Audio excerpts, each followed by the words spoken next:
Welcome to another exciting episode in the channel. Today we are bringing good news. As opposed to many people who were initially skeptical that the SINP is a scheme that is difficult, very, very difficult for them to get into. The draws were made and now the results, they are falling, practically falling. For each draw that was carried out, the draw is coming down. For the last draw that was taken on the 18th of this month, the draw went to as low as 67. We want to take note that the previous ones that were carried out in February 16, the draw for occupation in demand was 84, and that for express entry was 84. In March 23rd, another draw was carried out, and the score was 84 for express entry and 82 for occupation in demand. Going forward to April 20th, the draw came down to 69 for express entry and then 69 for occupation in demand. People were still yelling, it is difficult, it is difficult. Then on the 3rd of May, there was another draw. This time, it came down again to 68 for occupation in demand. And for express entry, it was 68. And now, the current one that was done on the 18th, like I've said before, 67 was the draw. Yes, you heard it correctly. 67 was the draw.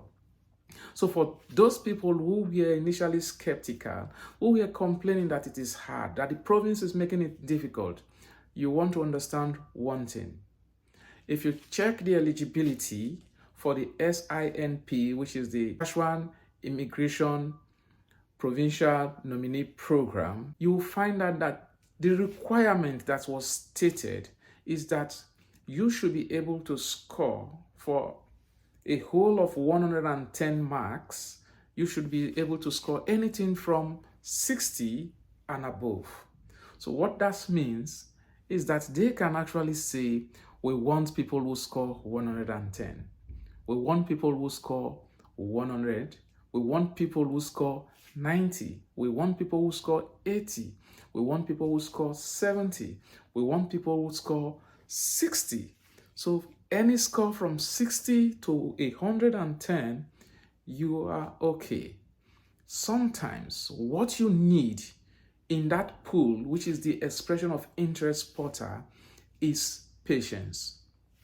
Patience in that each draw sometimes might be occupation specific, might be just all occupation, just using the points.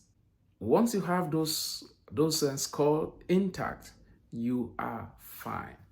So how do they do this? How do they carry out this point-based system that gets some people scary, not wanting to get into that? Well, like I did mention, it is a point-based system. So points are allocated for different things that they have categorized for you to fill it in, and you'll be given points. So they are going to look at your age.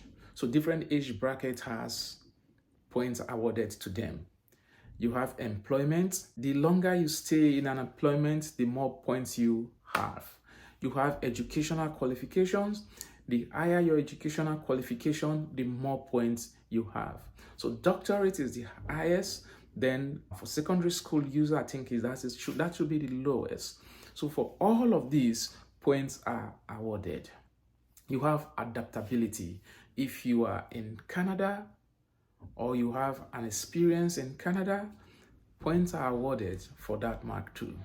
You also have relationship to Canada. What that means is, do you have a sibling, a brother, sister, parents, or anyone related to you who is currently living in Canada? And that gives you a whopping 25 points. Yeah, 25 points. You have also the language test scores that is awarded. Basically, the SINP use a CLB of 4.5. So what that means is that if you take your language test, whether you're it is IELTS or the CELP, what it means, they are just looking for a CLB baseline of 4.5. So if you score reading 4.5, listening 4.5, writing 4.5, and speaking 4.5, you are fine. You will be awarded points accordingly. So all of these points are not totaled, and you will be having whatever you score over the 100. So what are you waiting for? The points are dropping. Believe you me, I believe that the very next 2 draws, hopefully for many, will get as low as 64. We are looking at, now we are at 67. We will go to 66, or we'll go to 65. But one thing, don't take my word for it, because I don't work with them, and you don't know which point they are going to pick. They don't even tell you the date that they will carry out the next draw. It's a secret for them. And they don't tell you also which occupation they are going to pick for that draw. What that means is that even if you score that level, that point that they are picking, say for example, we have 67, if it is not an all occupation draw, so even if you have 67 and your occupation is not called, you will not still be given an invitation to apply. But don't worry, your time will come. It does for everybody, so long you are in that expression of interest portal. So go ahead now. If you are struggling to set up an expression of interest portal, you can use this video that I've made before, and it tells you how you can submit an expression of interest. But as always, for you to set up the expression of interest, you will need an ECA, which is an educational credential assessment. You will also need your language test. Yeah. Someone was asking me, why do I need this? I said, well, it is simply for immigration purpose. They are requesting it. It is not just us saying that they need it. IRCC require you to have these documents. They want to see, to measure your suitability for immigrating to Canada. So just get it. If you are serious about it, get it. Those are just the basic things that you need to do first before you carry on the process. So hurry up, put in your expression of interest, and then let's sit and enjoy the ride. Let's wait. Not with anxiousness, but with ease, looking forward to the next draw, and hopefully you'll be given an ITA where you will now need to show proof of all that you claim on your expression of interest. So one thing I tell people, always be truthful. Do not say because you are inside the expression of interest, you can make bogus claim. Let's say because you want to have 24 points, you say you have a doctorate degree. Put it there. You want to have the highest point in language, you said you have 9 or 8. You put it there. Guess what happens? When you are given an ITA, all those claims that you made in the expression of interest, they want to see the proof. So you need now to submit the paper to show that you have this, what you claim that you have. So be truthful. Say what you have. Say what you can show proof for. And then, like they always say, the rest will be history.